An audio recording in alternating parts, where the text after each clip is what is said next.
has disabled participant screen sharing. I'm not able to screen share. Okay, Nitin sir. Yes, ma'am. Now she can share.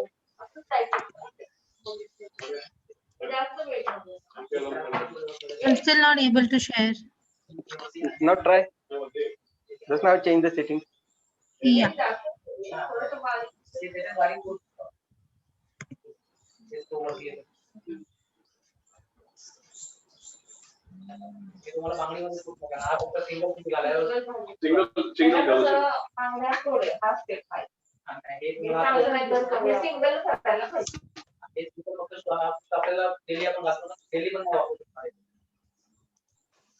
Requesting all the participants during the presentation, please mute yourself, don't unmute, and don't scroll on the screen.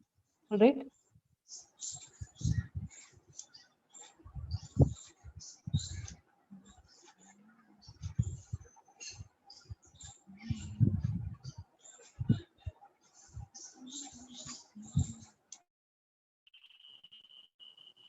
We'll wait for 1 more minute till the others join. Then we can start.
Paulini ma'am, can we start?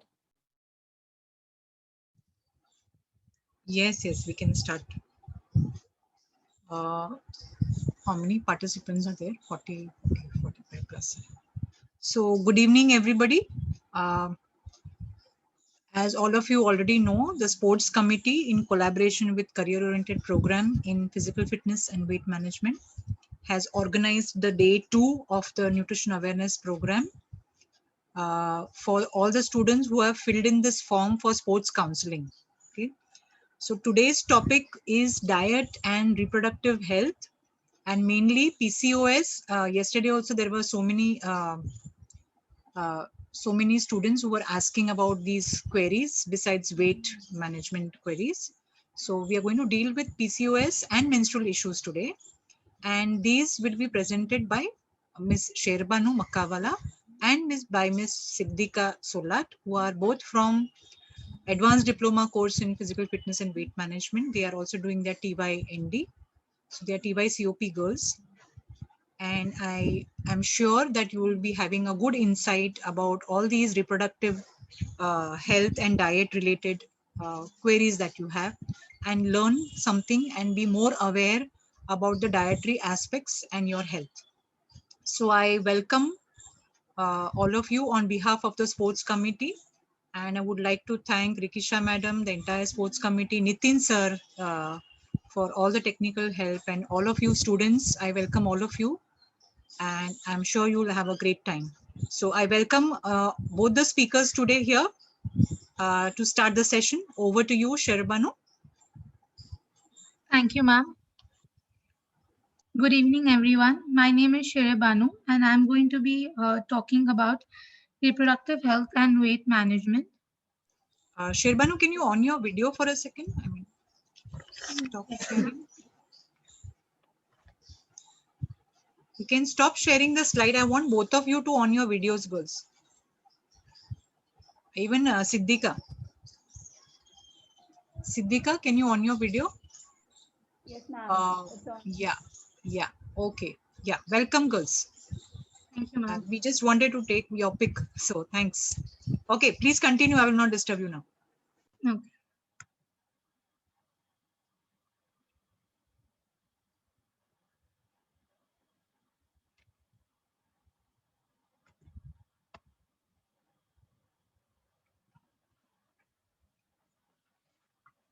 Before starting, I'd like to thank our COP course in charge, Ms. Polami ma'am, for her valuable guidance and support throughout the preparation of our presentation.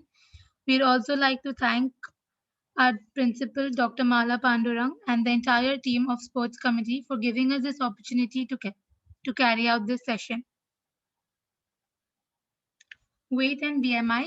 These concepts were clearly explained by my friend Vrinda in yesterday's session, so I'll quickly brush up. Weight is the mass or quantity of heaviness of an individual. It is expressed by kg or pounds. Now, how do you know if you're normal weight, underweight, or overweight? You calculate your BMI, that's your body mass index. That is weight in kg divided by height square in meter. So if your BMI range is between 18.5 to 25, you're under normal weight. But if it's less than 18.5, you're considered underweight. And if it's greater than 25, it's overweight. If it's greater than 30, you're considered to be obese. Coming to our main topic for the day, what is reproductive health? Reproductive health is a state of complete physical, mental, and social well-being, and not merely the absence of the disease, in all matters relating to the reproductive system and to its functions and processes. So, what disorders do women face when they do not have a healthy reproductive system? Early or delayed puberty, infertility, menstrual disorders, PCOS, PCOD are some of the reproductive disorders. So, how do you maintain a healthy reproductive system? By maintaining a healthy weight. It is very important to maintain your healthy weight. How do you do that? By eating a balanced diet, exercising regularly, getting enough sleep, learning to manage your stress, and avoiding alcohol, drugs, tobacco, etc. Menstruation. Menstruation, what is it? It is a normal physiological phenomenon in a woman indicating a capability for procreation, that is childbearing.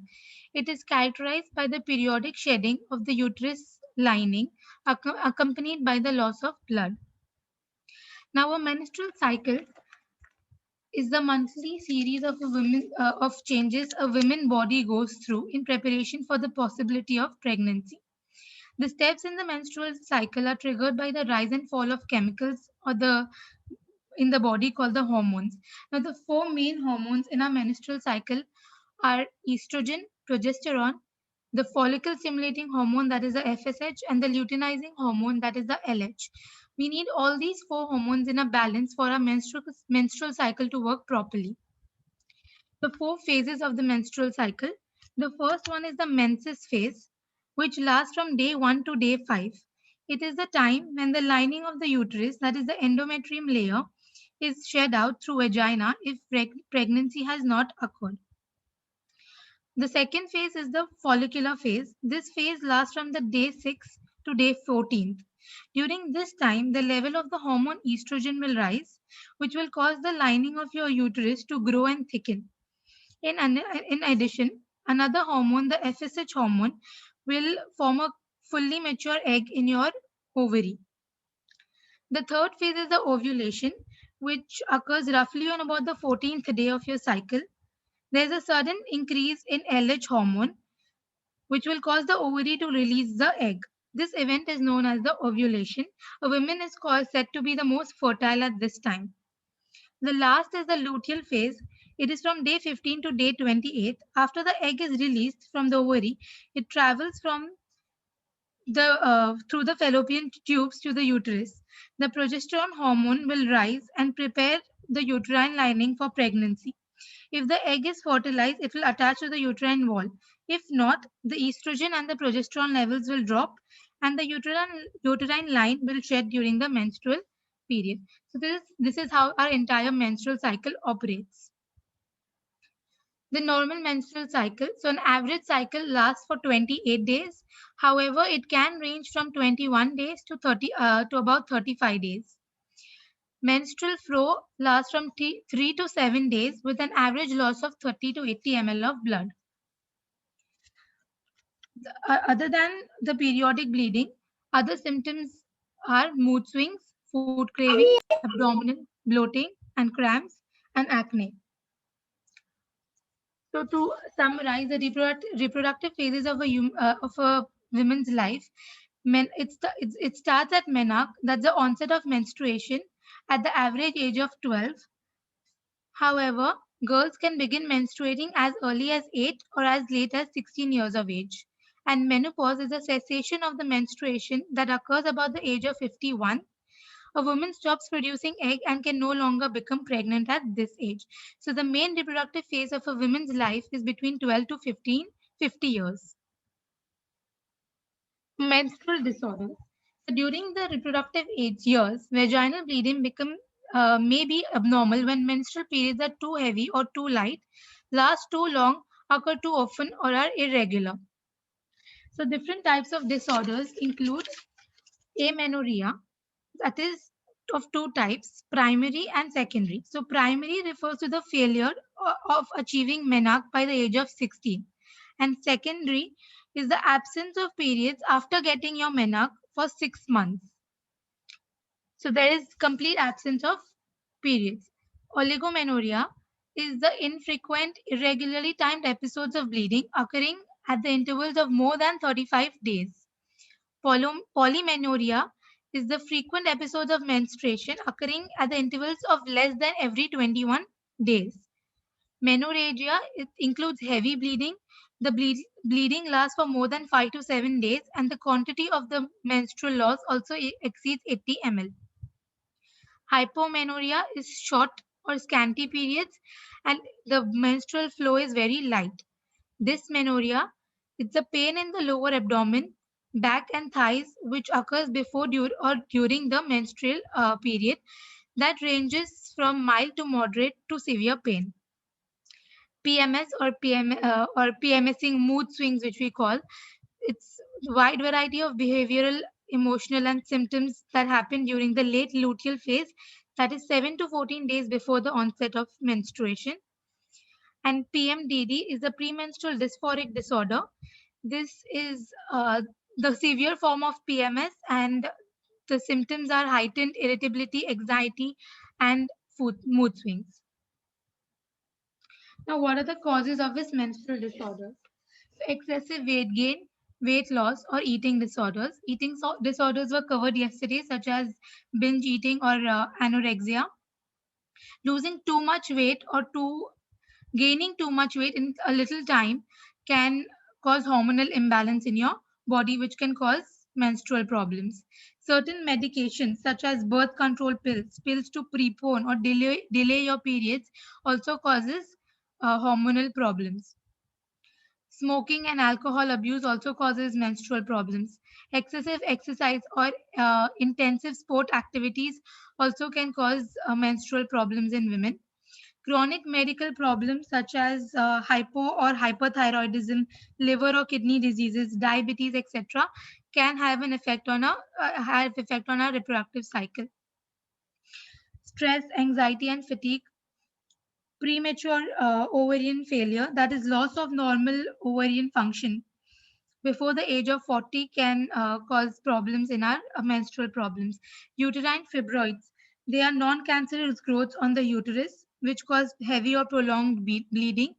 Cancer, such as uterine, cervical, vaginal cancers, they also cause heavy bleeding. Polycystic ovary syndrome, that is PCOS, which is very common these days. It is an endocrine system that causes irregularities in the menstrual cycle. Treatment and prevention. So treatment for the menstrual disorders depends on the underlying cause and the women's desire to have children. So treatment option ranges from lifestyle changes such as healthy eating plans and regularly exercising to medications for pain relieving, for cramps and hormonal contraceptives, to surgical treatment in cases of cancers and uterine fibroids. Now, there's a very close relationship between menstrual disorders, your body mass index, dietary habits, physical exercise, and your psychological stress. So, all these needs to be managed properly in order to prevent your menstrual problems. Now, what's the correlation between weight and menstrual problems? Both extremes of the BMI, that is being underweight or being overweight or obese, are associated with menstrual disorders. Studies have shown that menstrual bleeding and uterine cramps has been reported to be higher in obese and underweight women.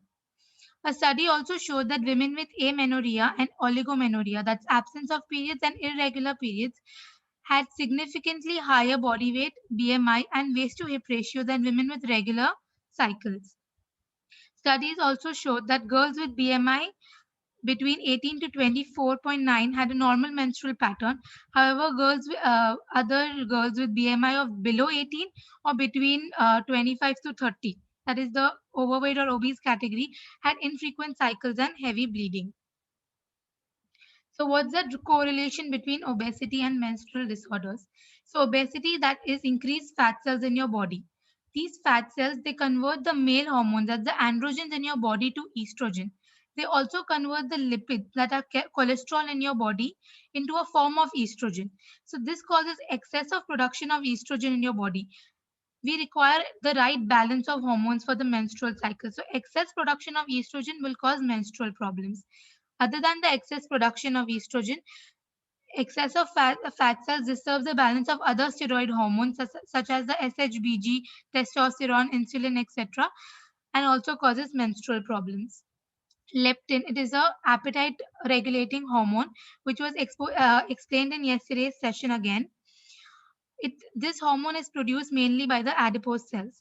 So increased leptin production causes a surge in the FSH and LH hormone, which again causes menstrual irregularities in women. So now we know the problem and the causes of them. So what do? Main thing is to bring about dietary changes. So the first thing is you completely cut down your junk food. Even if you're underweight, you don't have the liberty to eat so much junk food because junk food is rich in saturated fatty acids, which affects the metabolism of progesterone in your cycle. And junk food will also trigger your mood swings, your cramps, and other menstrual irregularities. No skipping meals. It is so common among us adolescents, especially. College hai, jaldi hai, to breakfast skip kar diya. But that is not how it works. Breakfast is the most important meal of your day. So skipping breakfast is a leading cause of obesity these days, which causes hormonal problems and other menstrual abnormalities. Vegetarian diet versus non-vegetarian diet. Now, non-vegetarian diet has shown that it maintains consistent levels of estrogen and progesterone, which brings your regular menstrual cycle. But however, vegetarians do not have to worry. They have to take the right protein, the complete proteins. That is a combination of pulses and grains. I will come to that later. Other milks and egg, they are good sources of calcium and protein and have a direct effect on obesity and insulin resistance. So it is very important for balancing your menstrual hormones. Fruits and vegetables, they are rich sources of antioxidants, vitamins, and minerals, and they're also low calorie. So you can eat more of them and get less calories.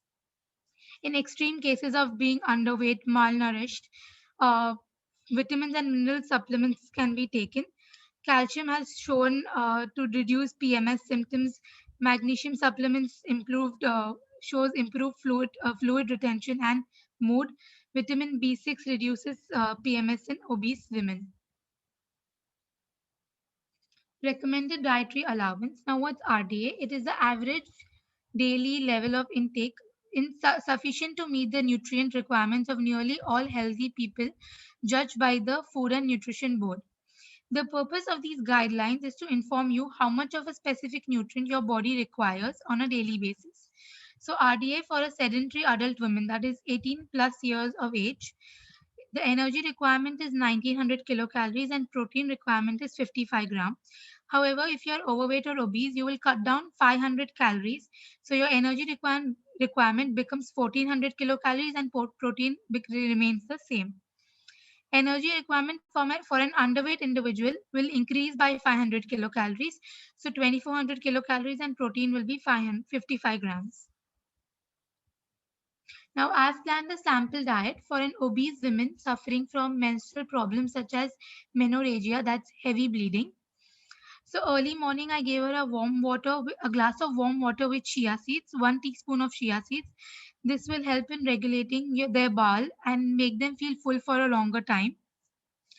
For breakfast, which is important, with the most important meal of the day, I've given 2 spinach and moong dal paratha with 1 vati of curd. So since the patient is overweight, we are giving her bajra flour, which has more fiber and keeps her full for a longer period of time. Try to include foods from all the food groups in all your main meals, that is breakfast, lunch, and dinner. In mid morning, I give 1 fruit bowl. It can be any fruit of your choice. Overweight people will try to avoid banana, mango, chiku because they are calorie dense, and underweight people will try to include more of these fruits. For lunch, I have given herbs chicken with steamed vegetable, around approximately 1 breast piece of chicken, that is 100 grams, with some vegetables, and barley soup as a source of carbs can be given. And after lunch, buttermilk. Curd is very good for your gut and digestion. So and helps you and buttermilk makes you feel full also. In mid evening, chana chaat was given. That's black chana with some tomato, cucumber can be given. In dinner, dinner was kept light. So paneer, veg, oatmeal with beetroot salad. Beetroot is given to people with menstrual problems because it's rich in iron, and because of during heavy bleeding, so that you avoid iron deficiency, beetroot salad I had given. And bedtime, you can warm almond milk. This will improve your mood and also give you a good sleep. So dietary guidelines include eating the rainbow, a wide variety of fruits and vegetables packed with micronutrients and fiber. Ensure a healthy and mandatory breakfast. Try to include all the food groups like carbohydrates, fats, proteins in your breakfast. Take regular and timely meals to prevent snacking and overeating at meals. Restrict visible fats such as butter, ghee, and include healthy fats such as nuts and fish and vegetable oils in your diet. Reduce eating out and avoid junk food completely. Sweets and snacks need not be banned entirely from diet. Instead, the amount can be limited. Instead of snacking on junk food, healthy snacks can be included, such as roasted chana or chana chaat, smoothies, nuts, fruits, etc. Sugary drinks and Soda should be avoided completely. Reduce salt, sugar, and caffeine intake before period. They will increase your cramps and mood swings. Include fiber-rich foods for satiety. Include good quality proteins. Vegetarians should eat food combinations to consume all the essential amino acids. So grains with legumes, legumes with nuts, then grains with dairy, legumes with seeds. These all are good combination foods for complete protein. Drink plenty of water to improve bowel movement, curb hunger, prevent bloating and menstrual cramps. Portion sizes should be controlled in case of obesity. Excess of anything will lead to weight gain. Weight targets, crash diets should be avoided. Now, apart from dietary habits, physical activities, your daily routine, lifestyle, work, stress, medications also play and have an influence on your reproductive cycle. So, physical exercise it increases happy hormones. It releases happy hormones in your body, such as serotonin. It will decrease your PMS symptoms, your depression and anxiety. So I'm not recommending to do heavy exercises such as lifting weights or anything like that, but light jogging or a walk, brisk walking or yoga can help you to reduce your menstrual cramps. Stress, meditation, and physical therapies. So, stress causes elevated levels of these hormone called cortisol, and which will cause again an disbalance in your progesterone hormone. So, you need to relax, do yoga, meditation, physical therapy such as heat packs, acupressure, acupuncture, physiotherapy. All these can help you deal with your stress. When you are having too much abdominal cramps, hot water bag is always helpful. Smoking and alcohol abuse.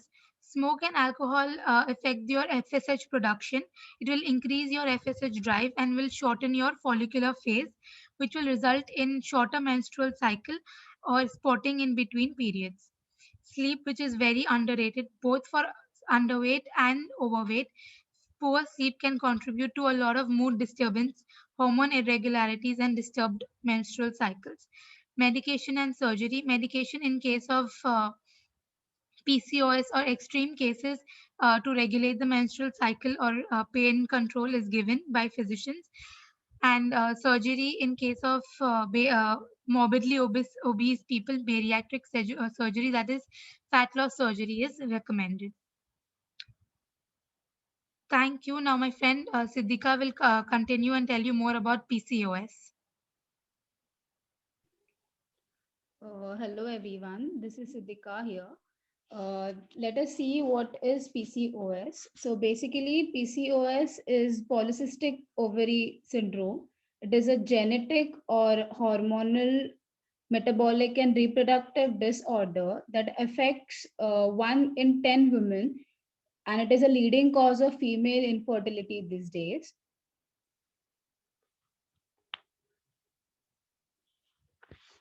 Next.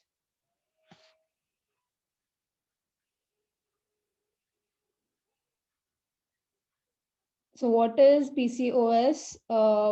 It is a common disorder which is seen among women of reproductive age. You can see here the normal ovary, how it looks like, and how the polycystic ovary looks like. There are multiple immature follicle cells over there, and they stop developing over there. And there are some symptoms of PCOS. They can be genetic also. There are symptoms like irregular periods, then excess androgen, as explained by Shere Banu. It is a hormone. When it becomes higher in amount, it affects the fertility of a woman. Also, it can cause other health problems such as sleep apnea, endometrial cancer, depression, and irregular menstruation. Next. There are basically 4 types of PCOS. So, in short, like first PCOS is insulin resistant PCOS. It is caused due to higher sugar levels in the body. Second one is pill induced PCOS. When the woman takes birth control pills to suppress the ovulation, this kind of PCOS can occur. Third one is inflammatory PCOS. This is in this the ovulation completely stops and hormones get imbalanced. It is caused due to stress and other dietary inflammatory diet. And the fourth one is a hidden PCOS. This is a simpler form of PCOS and it takes less time to get settled.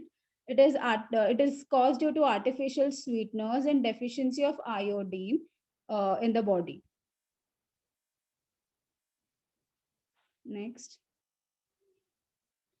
So exactly how PCOS can occur, like due to it can be genetics, as I said, genetically it can come. Also, it can cause due to your lifestyle changes, like if you eat a lot of junk food and eat outside or preserve food or processed food in a larger quantity every day, it may cause disturbances in your dietary pattern, and because of that there can be increased insulin levels in the body due to higher intake of sugar, and also disturbances in the hormones like increased androgen or testosterone hormone as well as estrogen, which can ultimately lead to weight gain and irregular periods, and also unwanted hair growth or loss can be seen. Also it may cause infertility and lack of ovulation. Next. So, what is a correlation in between obesity and PCOS? So, insulin resistance is a common finding in PCOS that is independent of obesity. But if a person is obese, it can worsen.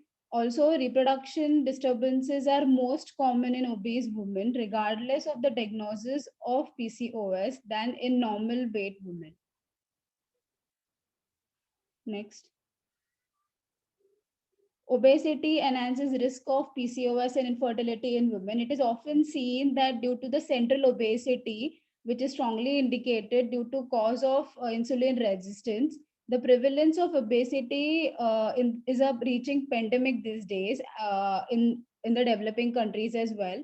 And also in adolescent women, it is seen. It can worsen both the metabolic and endocrine profiles in the PCOS and may decrease the response of the treatment. It may cause infertility as well. So there are some diagnosis and management. Uh, the exact cause of PCOS isn't known completely, but diagnosis may include physical examination. You can go to the doctor, and if you feel like you're having a PCOS, if you are skip, like if your menstruation is not on time, if you're getting irregular periods and all, you can really go to the physician and do a physical checkup. Then ultrasound techniques and other tests are done. Also blood tests can be done, and depending on that, depending on the type of the disorder, they gives you treatment, like they can give you a medication or some birth control pills, and also some surgery can be done if it's a severe one. And the home remedies through which you can manage your PCOS is by eating a healthy diet, by doing regular physical exercises, and also by maintaining a healthy weight and avoiding your alcohol and smoking and other junk foods and all. Next. So how can you really heal from PCOS? There are people who get stressed out by the feeling when they come to know that they have PCOS. So to heal out of it, you can really start having a healthy eating habit by exercising and losing weight if you're an overweight person. If you're underweight, you can even like if you're an underweight, the person can take healthy diet and increase it for a balanced diet, and then controlling your sugar levels, then reducing your stress and anxiety levels, then detoxifying your own self and taking some vitamins and other treatments can also help you healing. Next. So there were two studies which were clearly focusing on the nutrition aspect of PCOS. In a case study, there was an integrated approach where specific nutritional therapy, like personalized nutritional therapy, was done.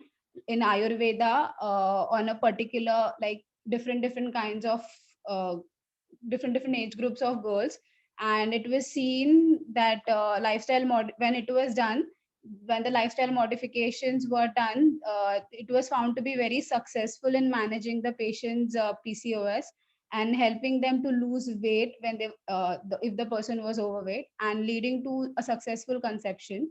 And there was a second one, which was a review article on nutritional and lifestyle modification in PCOS. So where they were actually given 30 minutes of regular exercise to lose weight, and also diet with hypocaloric diet and calorie restricted diet, like diet which were rich in fiber, they were given, and also uh, reduction and maintenance of insulin resistance was seen in here. Next.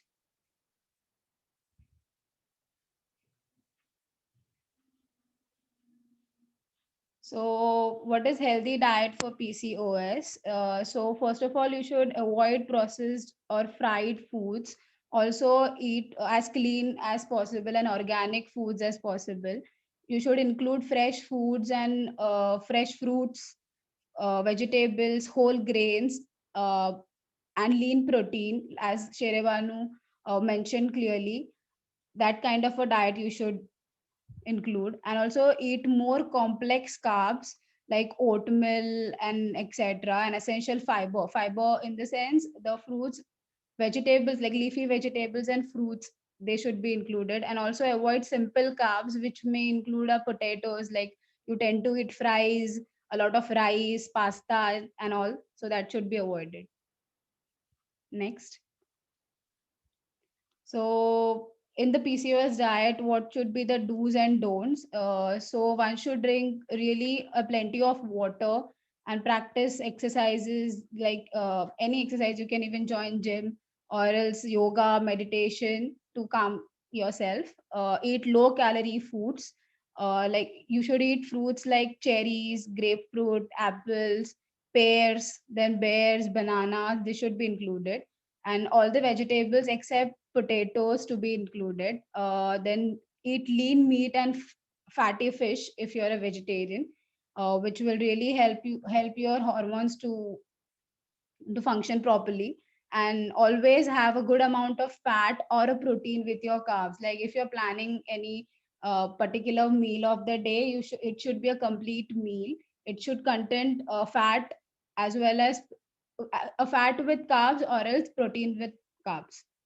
And the don'ts are like avoid dairy products completely, then processed foods needs to be avoided completely. Also highly sweetened, whatever we eat, chocolates or candies outside, that should be donuts and all, that should be avoided. Also highly salted foods like wafers and chips what we eat. Then alcohol consumption and smoking to be should be avoided. Also carbonated drinks like soda, coke, that should be avoided. Also alcohol and late night eating habits, you should actually keep a healthy you should actually keep a time to, like you should have to time timely management should be done to eat. You should not eat late night, no late night cravings and all. Next. So coming to the conclusion about the awareness of reproductive health and weight management, obesity induced PCOS or PCOD may lead to abnormalities like infertility in women, uh, as mentioned by me. Then say a clear no to high energy junk food what you eat outside, which is likely to be one of the important precursors which causes menstrual disorders in women. Also apart from dietary habits, physical exercises, then daily routine lifestyle, stress, meditation, and other medications should have also been that also influences on the female reproductive cycle. And for a better reproductive health and to perform all your sports activities, one really needs to practice the given guidelines and also the dietary recommendations. So thank you.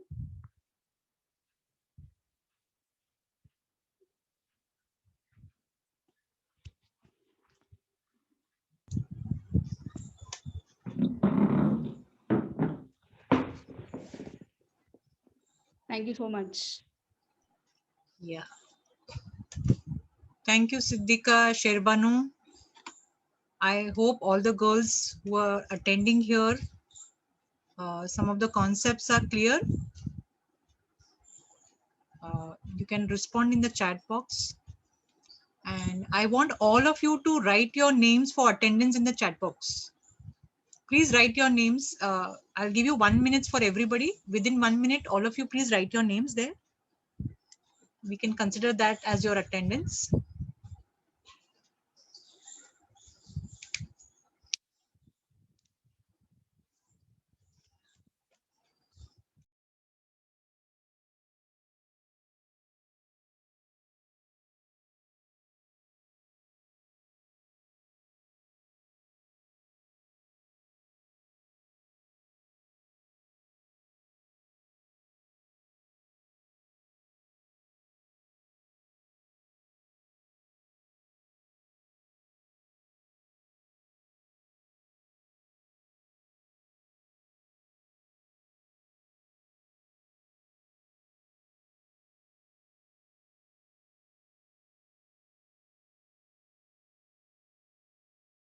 Yes, Siddhika, you can stop sharing the screen.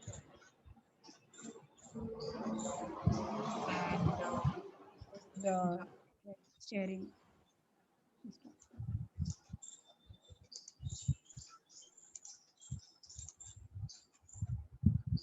all have given your names.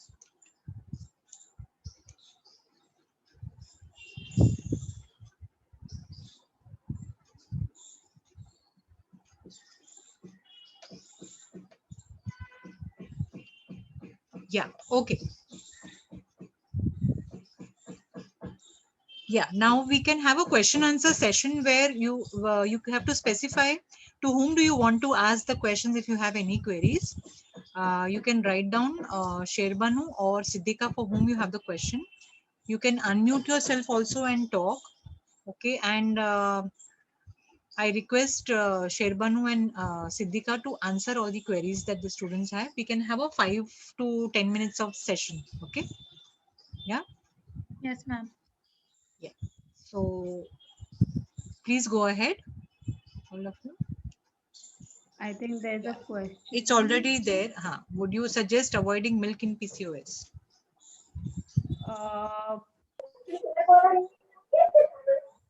it is seen that what is the difference between Siddhika, would you like to take that question? yeah, okay. There's some noise disturbance. So I've seen like there are so many doctors who actually say ki you should avoid the milk and you should go for vegan. You should go for vegan diet. They prefer. And ऐसा कोई question तो कभी like मेरे कोई भी paper में तो वैसा नहीं था इट वाज ऑलवेज लाइक कि you have to have a balance diet a diet which is high in fibre and low caloric diet like ज्यादा कैलोरी फूड नहीं if you are obese one and if you are underweight you have to just increase your calorie food that's it but अगर आपको आपके doctor ने suggest किया है to avoid milk and all so you can go for that.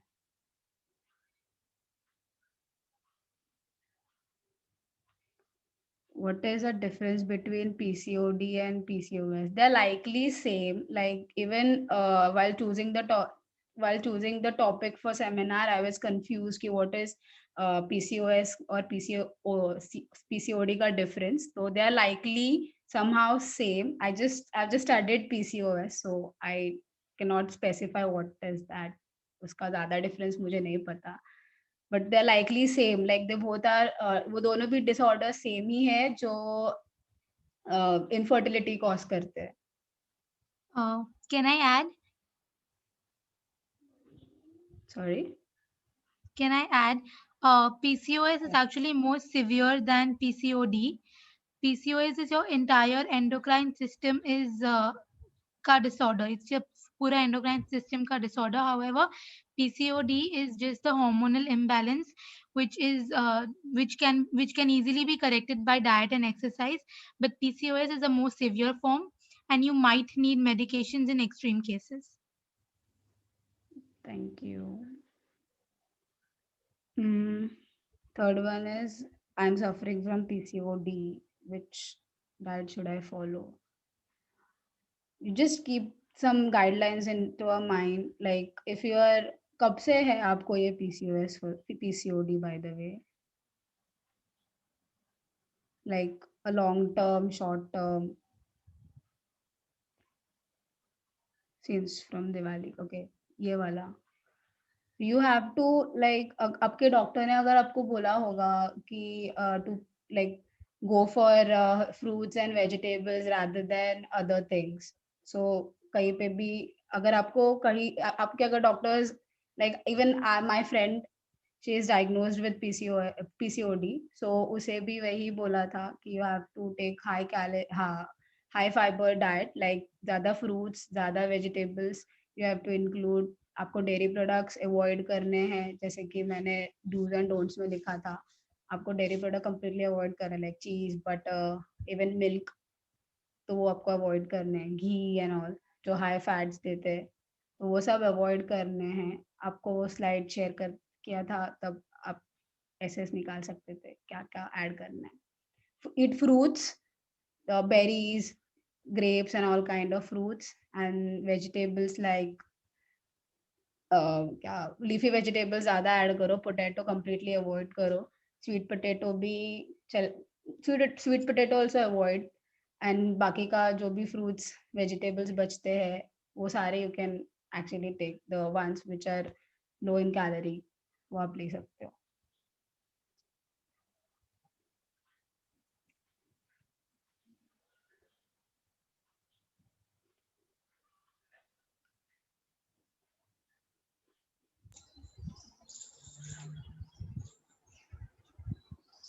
Okay, any more questions? I just want to randomly ask, how many of you are facing menstrual disorders, like any of the kinds, that it is difficult for you during the menstruation and have other issues regarding menstruation. Can you just say, type Y if you, yes, that means in your chat box, how many of you have issues? Can you just type Y? Yes. Okay.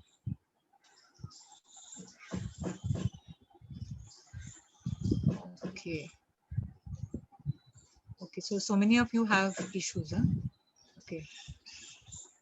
So in case you want further guidance, we can arrange one more session for you, but it won't be possible now for some time. We can do it later. So will you be interested if we arrange that?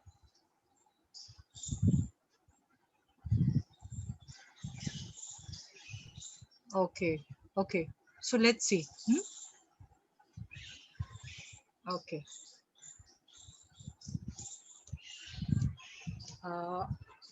I would request Rikisha ma'am. Hello. Rikisha ma'am, you have announcements to do or any feedback form you want to share?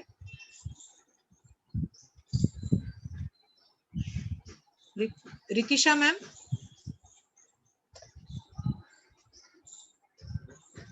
Rikisha ma'am, can you please come to the Zoom class for a minute?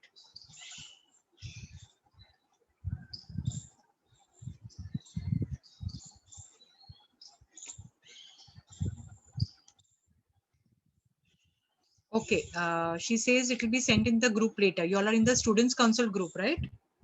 All of you. So we'll be sending the feedback form link there. And so I think to give the vote of thanks again, once again, thank you all for attending these sessions and taking benefits from it. And I hope in the 2 days session, the nutrition awareness has increased regarding the eating disorders as well as the menstrual disorders, reproductive health. And I thank Sherbanu and Siddhika for presenting such a wonderful session and answering the very well for the question answer sessions. So I thank all of you once again. Okay, and I will take leave. All of you can leave the session, and please, without fail, fill up the feedback form. Okay. Yeah. Thank you all.